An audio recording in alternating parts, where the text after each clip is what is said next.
देश में रिश्तों के कत्ल की कहानियां थमने का नाम नहीं ले रही है। पहले उत्तर प्रदेश के मेरठ में 4 मार्च 2025 को मुस्कान रस्तोगी ने अपने प्रेमी साहिल शुक्ला के साथ मिलकर अपने मर्चेंट नेवी में कार्यरत सौरभ राजपूत की हत्या कर दी और 100 को 15 टुकड़े में करके सीमेंट के ड्रम में छुपा दिया। फिर 23 मई को मेघालय में इंदौर की सोनम रघुवंशी ने अपने पति राजा रघुवंशी की हत्या अपने ही प्रेमी राज कुशवाहा और 3 साथियों के साथ मिलकर कर दी और 100 जब 2 जून को खाई से बरामद हुआ तो पूरे देश में सोनम बेवफा है जैसे मीम्स वायरल हो गए। लेकिन अब जो घटना बिहार के रोहतास जिले के टेहरी ऑन सोन से सामने आई है उसने सबको हिला कर रख दिया है। ईदगाह मोहल्ले की रहने वाली 3 बच्चों की मां रेशमा खातून ने अपने प्रेमी मोहम्मद इफ्तिखार हसन के साथ मिलकर अपने ही पति मोहम्मद अशरफ की गला दबाकर बेरहमी से हत्या कर दी। रेशमा खातून का नीलकोठी के रहने वाले मोहम्मद इफ्तिखार हसन से पिछले 8 सालों से प्रेम प्रसंग चल रहा था, जिसकी भनक पति को भी लग चुकी थी। पत्नी के इस कारनामे को लेकर पति ने जब घर परिवार में सारी बातें बताई और पत्नी को भी खूब फटकार लगाई, जिसको लेकर रेशमा अपने पति से इस कदर नाराज हुई कि अपने पति की हत्या की साजिश रच डाली।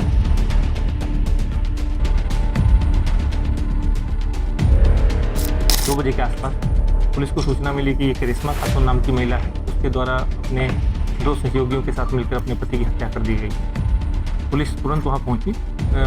डायल 112 की टीम और जो पेट्रोलिंग टीम थी उसके पहुंचने के तुरंत बाद ही उन्होंने देखा कि 2 लोग उस घर से कूदकर भागने की कोशिश कर रहे हैं, जिनके द्वारा दोनों को पकड़ा गया, जो परिवार के लोग थे उनके सहयोग से। रेशमा का पति इफ्तिखार अपने दोस्त जमशेद के साथ कोलकाता से 22 जून को टेहरी पहुंचता है और रेशमा की योजना के अनुसार रात 1 बजे दोनों को घर बुलाया गया और जब अशरफ गहरी नींद में अपने परिवार के साथ सो रहा था तब रेशमा ने कमरे का दरवाजा खोला और तीनों ने मिलकर गला दबाकर बेरहमी से उसकी हत्या कर दी। लेकिन तभी बगल के कमरे में सोया हुआ बेटा जग गया और चिल्लाया तो रेशमा कहने लगी कि बेटा, पापा की तबीयत खराब है और मैं उनकी मालिश कर रही हूँ। लेकिन कहीं ना कहीं बेटे को शक हुआ कि कुछ न कुछ गड़बड़ जरूर है। उसने शोर मचाया और पुलिस को भी खबर कर दी।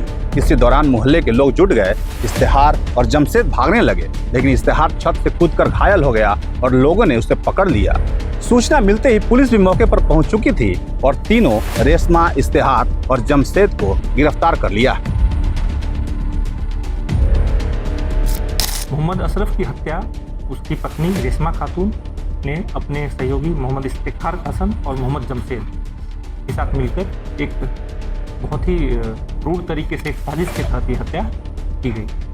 इसमें पूरा मामला यह है कि जो रेशमा खातून है उसका प्रेम प्रसंग पिछले 8-9 साल से मोहम्मद इफ्तिखार हसन, जो नीलकोठी का रहने वाला था, उसके साथ चल रहा था। इस प्रेम प्रसंग की वजह से जो विवाद हुआ उसकी वजह से इफ्तिखार हसन की अपने परिवार के साथ यहाँ से कोलकाता शिफ्ट हो गया और वहाँ पर काम कर रहा था। लेकिन फिर भी वह लगातार रेशमा खातून के संपर्क में था।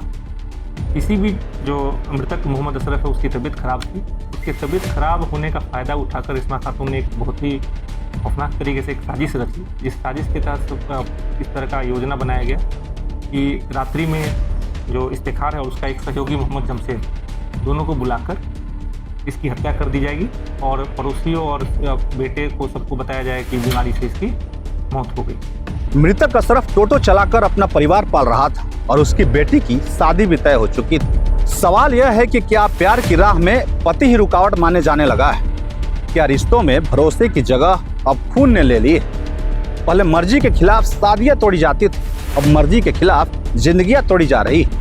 कानून का शिकंजा भले ही कस गया है, लेकिन समाज के लिए ये एक खौफनाक आईना है, क्योंकि यह सिर्फ 1 या 2 घटनाएं नहीं बल्कि ऐसा ट्रेंड बनते जा रहा है जहां रिश्तों में समाज की जगह साजिशें ले रही है और प्यार की आड़ में नफरत और हत्या पनप रही है। सवाल यह भी है कि सामाजिक मूल्यों में गिरावट, डिजिटल एक्सपोजर और भावनात्मक असंतुलन ऐसे अपराधों को बढ़ावा दे रहे हैं। क्या हमारे घरों में, रिश्तों में और सोच में कहीं कुछ बहुत गड़बड़ हो चुका है? जब पत्नी ही प्रेमी संग मिलकर पति को मार दे तो यह सिर्फ एक खबर नहीं, चेतावनी, एक सामाजिक चेतावनी, क्योंकि जब प्यार ही हत्यारा बन जाए तो फिर इंसानियत की जमीन कहाँ बची रह जाती है। बहरहाल आप इस तरह की हो रही घटनाओं के बारे में क्या सोचते हैं, हमें कमेंट बॉक्स में जरूर बताइएगा। मेरा नाम सोनू प्रताप सिंह है। आप यूं ही बने रहिए टॉप 20 पोस्ट के साथ। नमस्कार।